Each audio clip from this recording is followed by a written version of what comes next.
ሁለተኛው የባህር በር ነው። ኢትዮጵያ የባህር በር እንዳይኖራት ያልተደረገ ነገር የለም። ቀዳማይ ነገር ህዝቢ ኤርትራ ባዕሉ ናፃ ወፂ ብመሪሕነት ቀይ ባህሪ መኸወሊ ስጋት መንግስቲ ኢትዮጵያ ተባሂሉ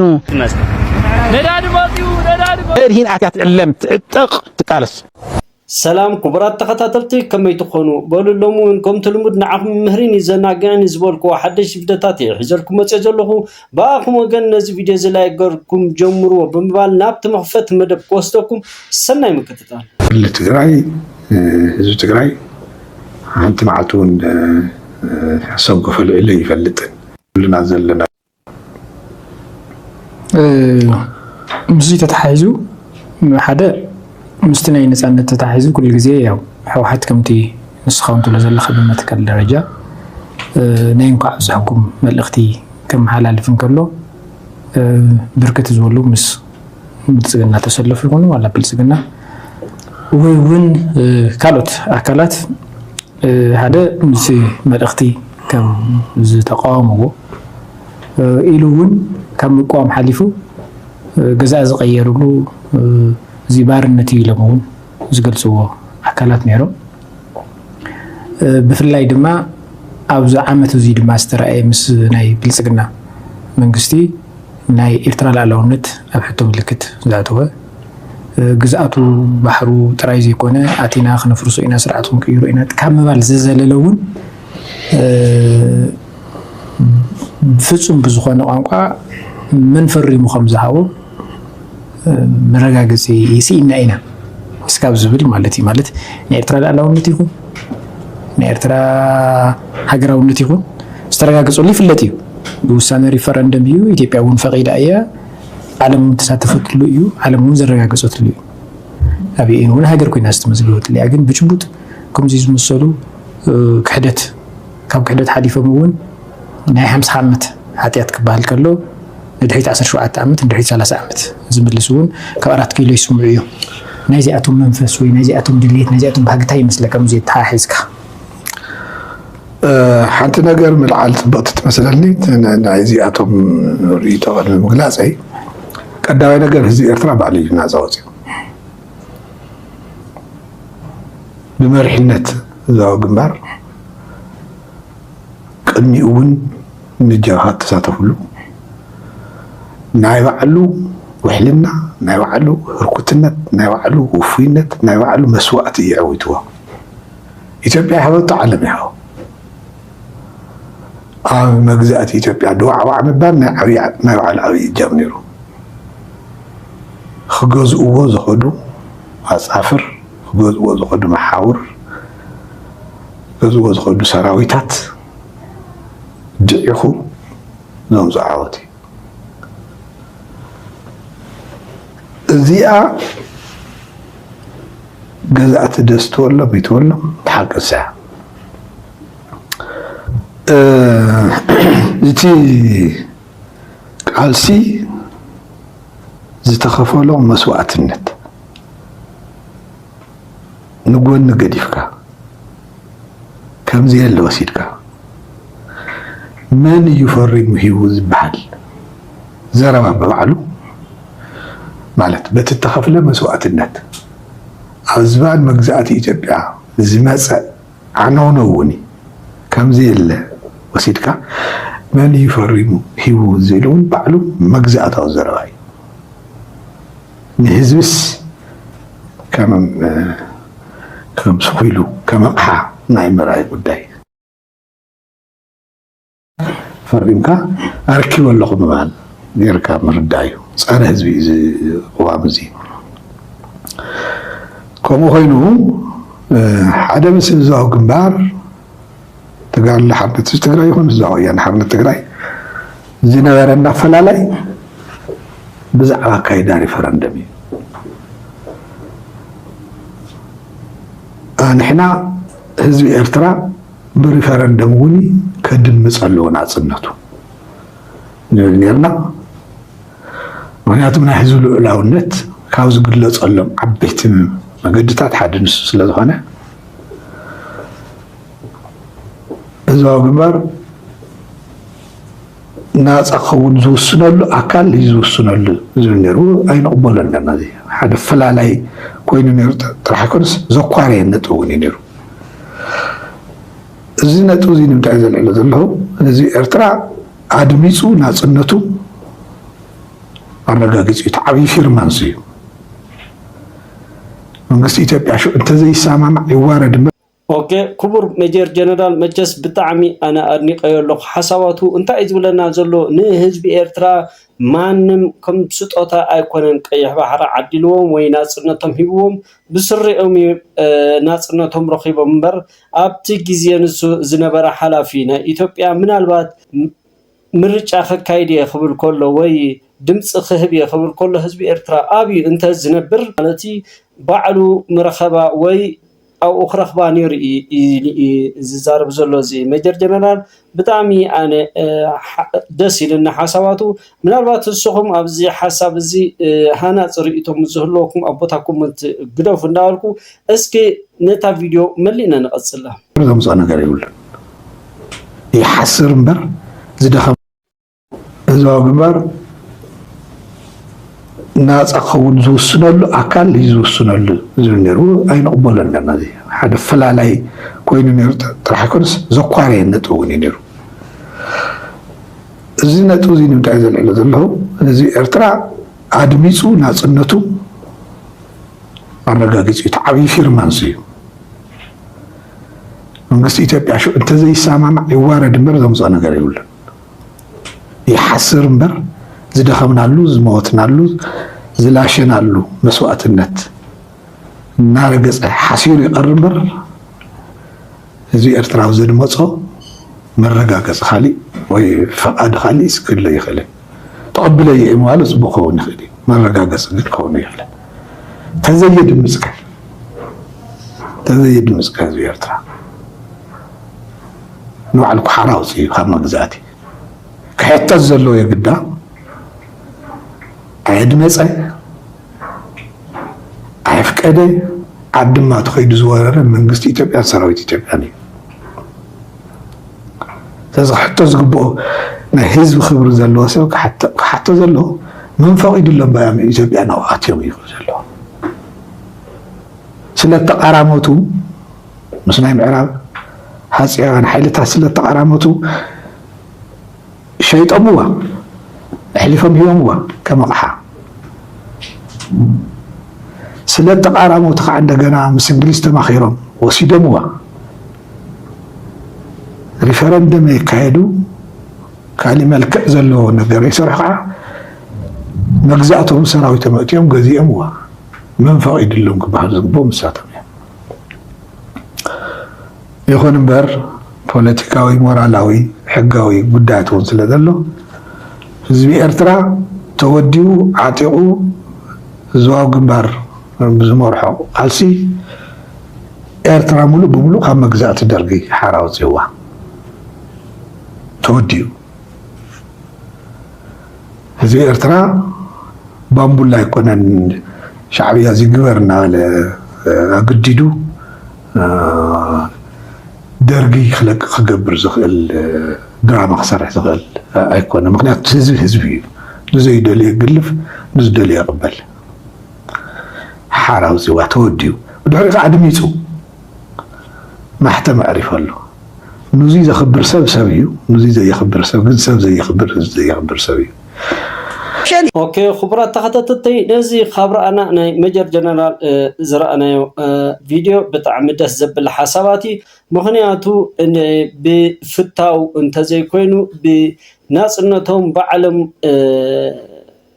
كندي جغانو اسوي امم ورخيبهم يزبلنا زلو بتعمي خمس جنزغبو ميجر جنرالي حراي كابزي بمقصال دما دانيال كبرت قدمي ابزي قربا غزي سوكو خب حلافنتو وري تسانابيتلو يزبال زلو كين قدامنت اسكي ازي مدرزي اسمع نورو مالتي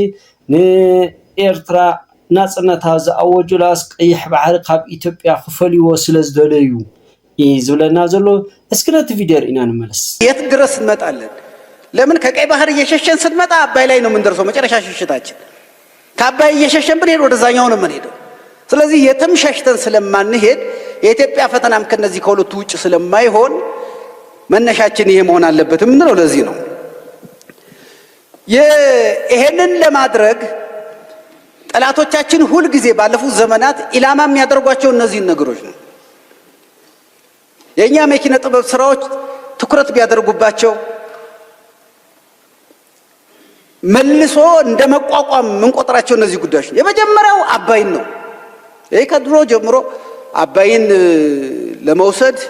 አባይን ቅድም እንደነገርኳችሁ ቆርሶ ከኢትዮጵያ ለማውጣት ያልተሞከረ ሙከራ የለም። እሱ ብቻ አይደለም፣ በዘመናት ውስጥ በኋላ ማየዋለሁ አባይ ላይ ምንም ነገር እንዳንሰራ ብዙ ነገር ተብሏል፣ ብዙ ነገር ተደርጓል፣ ብዙ ስራ ተሰርቷል። እሱም በኋላ ስለምናየው አለ ነው። ሁለተኛው የባህር በር ነው። ኢትዮጵያ የባህር በር እንዳይኖራት ያልተደረገ ነገር የለም። የኤርትራ የነጻነት ጥያቄ በብዙ የኢትዮጵያ ጠላቶች ዘንድ ተደጋፊ የሆነው የነጻነት ጥያቄ ስለሆነ ሳይሆን ኢትዮጵያን የባህር በር የሚያሳጣ ጥያቄ ኢትዮጵያን ከባህር በር የማሳጣት በ40 ኪሎ ሜትር ርቀት ላይ ቀይ ባህርን እያየችው እየመጎመጀችው እንድትኖር የማድረግ ስራ ነው ሲሰራ ይኖር። ሶስተኛው የኢኮኖሚ ጥንካሬዋን ማዳከም ነው። ለምን የሀገር እድገት ከኢኮኖሚያዊ ጥንካሬ ጋር ኦኬ ከምዚ ክንሰምዖ ፀናሕና እንታይ እዩ ዝብል ዘሎ ኢትዮጵያን ቀይሕ ባሕርን ክፈላለዩ ዘይግብኦም ዝነበሩ እዮም የግዳስ ንኤርትራ ልኡላውነት ንኸረክቡ ኢሎም ወይ ሃገር ንምፍላጥ ወይ ናፅነት ንምሃብ ዘይኮነስ ቀይሕ ባሕሪ ካባና ንምሕዳግ ነይሩ እዩ ዝብለና ዘሎ ዳንኤል ክብረት። ሕራይ እስኪ እዚ ዘምፅኦ ዘሎ ሳዕቤን ከስኪ ናይ ኣበይ ንእሽተይ ቃል ዝበላለሞ ሰሚዕና ንመለስ። ኢትዮጵያን የቀይ ባህር አክሰስ ያሳጣው ውሳኔ ማን ወሰነው? ኦኬ እዚኣ ስለ ሓንቲ ቃል ዝበለ እዚ ኩሉ ዘረባታት ዝዝረብ ዘሎ ሕራይ ካብዚ ብምቕፃል ድማ ሓደ ሓውና ዓብይ ደራሲ ናይ ኤርትራ ድማ ብዛዕባ ናይ ናፅነት ኤርትራ ኣብ 61 ብረታዊ ቃልሲ ከልዕሉ ከለዉ ን91 መዓልቲ ናፅነት እዮም ከም ጭቡጥ ገሮም ሓሊሞሞ እዩ ዝብለና ዘሎ። እስኪ ናብቲ ሙሉእ ቪድዮ ክወስደኩም ሰናይ ምክትታል። ሜዳ ኤርትራ ብኣዳል ከይዱ ክትኩስ እንከሎ ኣብ 61 ኮይኑ እታ 91 ዘላ ኤርትራ ብእምነት ስለ ዝረኣያ ነቲ ዝረአ ይኮነን ዝኣምኖ ነይሩ ነታ ዝኣመና ኤርትራ እዩ ዝርአ ነይሩ። ብእምነት ዝረኣያ ኤርትራ ነይራቶ 91 ዝነበረት ንዓ ስለ ዝረኣየ ብእምነት 61 ተኪሱ እምበር ኣብቲ ዝነበሮ ኩነታት እኮ መዓት ተፃቦ ነይሩ። ሓደ ንውልቂ እዩ ወይ ውሕዳት ንዑድ መስሉ ሰባት እዮም ነይሮሞ። ድሓር ንኸመይ ዓይነት ብደረጃ መንግስቲ ብዝለዓል ምስ ሓፃዊኑ ምስ ኣፅዋሩ ምስ ሰራዊቱ ንዝኩሉ ነገር ሲ ሓደ ውልቀ ሰብ ትስኢሉ ኣነ ነዚ ክገጥሞ እንተኢሉ እኮ ንመዓት ሰብ ፅላለ እዩ። ግን እንታይ ይመስልካ ኣብዚ ነገረ መንገድኻ እንታይ ይደርኤካ ለካ እዳኣመንካዮ ነገር ሲ ካብቲ በግብሪ ዘሎ ትርኤስ ይዓቢ ማለት እዩ። ተዛኣመንካዮስ ነቲ ግብሪ ዘሎ ነቲ ዝረአ ነገር ክትስዕሮስ ይኽእለካ ማለት እዩ። ስለዚ እቶም ብሃገር ዝሓስቡ ንብሎም ዘለና ሰባት ነታ ብእምነት ዝርእዋ ኤርትራ ኣላቶም። ኣነ ንስኻን እንኳ ነታ ብእምነት ንሪኣ ኤርትራ እናረኣና ኢና ንቃለስ ደው ንብል ዘለና ኩሉ ኣብ ውሽጢ ዘሎ ኣብ ደገ ዘሎ ህዝቢ ኤርትራ ማለት እዩ። ብእምነት ዝረኣያ ኤርትራ ኣላ ደቁ ብሰላም ኣውፊሩ ብሰላም ዘእትወላ ደቁ ብትምህርቲ ዓብዮም ነታ ሃገር ዝኾኑላ ኩሉ ሰላማ ካብዚ ዘለዎ ብ300 ሚልዮን ቅፅፍፃፍ ጎረባብታ ዘይርብሸዋ ሓያል ዝኾነት ሃገር ብእምነት ንርኢ ኣለና። ስለዚ ነዛ ብእምነት ዝረኣናያ ኤርትራ ነርክበላ ኣይነርክበላ ብዘየገድስ ንዓ ኢና ንኸድ ኣለና። እቶም ብሃገር ዘይሓስቡ ሰባት ግን ነቲ ዝርእይዎ እዮም ዝኣምኑ። እንታይ ኢኻ ትርኢ ዘለኻ ብሰንኪ ናይቲ ቁጠባ ማለሲ ናይ እገዳ ወይ ካልኦት ሳዕቤናት ብዘምፅኦ ቁጠባዊ ተፅዕኖ ናይቲ ህዝቢ ይዓቢ ንዑ ይርእይዎ። ስለዚ እቲ ሃገር ንዖም ወላ ሓንቲ ነገር ኣይኮነትን ብሃገር ክሓስቡ ይክእሉን እዮም። ምክንያቱ ነቲ ዝርእይዎ ደለዎ እዮም ዳኣምኑ ልቸ የላን ልቸ ብዘይ ምህላዋን ነታ ፅባሕ ንጎ ልዕሊ ፀሓይ ትደምቕ ኤርትራ ኣይኮኑን ብእምነት ዝርእይዋ ደለዎ። ነታ ልቸ ዘይብላ ሕጂ ዝፀልመተት ኤርትራ እዮም ዝርእይዋ ደለዎ። ኣብ ዓለም ከዓ እንታይ መሲልካ ሓሳብ ይድስዕር ሓሳብ ዝስዕረሉ ምክንያት ከዓ ጭቡጥ ኣብነት ደሊኻ ኣብ 1969 ወይ 70 ዓመተ ምህረት ንሕናን ዕላማናን ኢሎም ካባና ብፍርቂ ዕድመ ዝንእሱ ዝኸዱ ንታሕቲ ደቂ 19 ዓመት ኣብ ጫዓ ኣብ እሾኽ 7-8 ዝኾኑ ንሕናን ዕላማናን ዝብል ታሪካዊ ማኒፌስቶ ፅሒፎም ንዑ ብግብሪ 91 ኣምፅኦም ስቲል ሒዝና ዝኸይድ ዘሎ ስነ ሓሳብ ክፈጥሩ ዝኽኣሉስ እንታይ ኢልካ ሓሰብ ስለዚህ ሓሳብካ ወይ እምነትካ እዩ ዝዕብየካ ወይ ናብቲ ዝለዓለ ደረጃ ዘብፅሐካ ስለዚህ ኣብ መንጎቶም ኣሚኖም ዝርእዩን ነቶም ሪኦም ዝኣምኑን ይትፈልል እቶም ብእምነት ዝኣምንዎ ዝርእዩ ሰባት ብሃገር ሓስቡ እቶም ንዝርእይዎ ዝኣምኑ ከዓ ብሃገር ይሓስቡ ኦኬ ፍልስፍንኡ ብጣዕሚ ደስ ይልኒ ምክንያቱ እንታይ ዝብል ዘሎ ኣብዚ ግዜ እዚ ዘለው ሓላሞ ነቲ ዝርእይዎ ዘለው እዮም ዝሓልሙ ነይሮም ይብል ኣሎ እንተ ዝተጋደልቲ ግን ንቅድሚ ምርኣዮም እዮም ይሓልምዎ ነይሮም ንዕኡ ንክበፅሑ ድማ ዝፅዕሩ ስለ ዝሓልምዎ ድማ ይረኽብዎ ነይሮም ኣብዚ ግዜ እዚ ግን እንታይ ዝብለና ዘሎ በቃ ንዝረኣኻዮ ጥራይ ክትጭብጦ ትደሊ እምበር ናይ ቀደም ሓላሞ ይበልፁ ነይሮም ይዝብለና ዘሎ ሓራይ ካብዚ ብምቕፃል ካብዚ ግዜ እዚ ሓደ ቪድዮ ዝወፅሎ ንሱ ድማ እንታይ ዝብል ብልፅግና ካብ ህዝቢ ዝመፆ ናዕቢ ንምክልኻል ኢሉ ኣብ ቀይሕ ባሕሪ ተሓቢኡሎ ኣትብለና ዘላ ሓንቲ ሓፍትና እስኪ ነቲ ቪድዮ ንሱር ኢና ንመለስ ቀይሕ ባሕሪ መኸወሊ ስጋት መንግስቲ ኢትዮጵያ ተባሂሉ መንግስቲ ኢትዮጵያ ግብፂ ቀይሕ ባሕሪ ንኸይረክብ ትኸበልና ኣላ ብምባል ዘቕርቦ ዘሎ ክሲ ካብ ውሽጣዊ ኩነታቱ ንምህዳምን ኣእምሮ ህዝቢ ንምጥምዛዝን ዝገብሮ ዘሎ ሽርሒ ተባሂሉ መንግስቲ ኢትዮጵያ ነቲ ኣብ መንጎ ኤርትራን ግብፅን ኣብ ኣስመራ ስምምዕ ማያዊ መስመር ንዝተኻየደ ምፍራም ስዒቡ ድሕሪ ገለ መዓልታት ብመንገዲ ኣፈኛ ሚኒስትሪ ጉዳያት ወፃኢ ኣብ ዘውፅኦ መግለፂ ኢትዮጵያ ኣብ ደገ ባሕሪ ንኸይትረክብ ግብፂ ትኽልክለኒ ኣላ ክብል መግለፂ ኣውፅኡ ነይሩ እታ ኣፈኛ ሚኒስትሪ ጉዳያት ወፃኢ ኢትዮጵያ ብሰላማውን ዘላቕ መንገዲ ኣፍ ደገ ባሕሪ ንምርካብ እትገብሮ ዘላ ስራሕ ክትቅፅል ክብል ሓቢሩ ነይሩ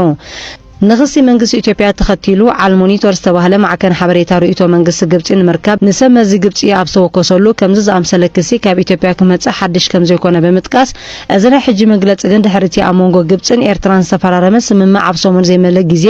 ይመፅእ ብምህላው ናይ ነዊሕ ተፀባይ መርገፂ ኢትዮጵያ ዘንፀባርቕ ክብል መልሲ ተዋሂቡ ሚኒስትር ጉዳያት ወፃኢ ግብፂ ምምሕዳርን ምሕላው ጸጥታን ቀይሕ ባሕሪ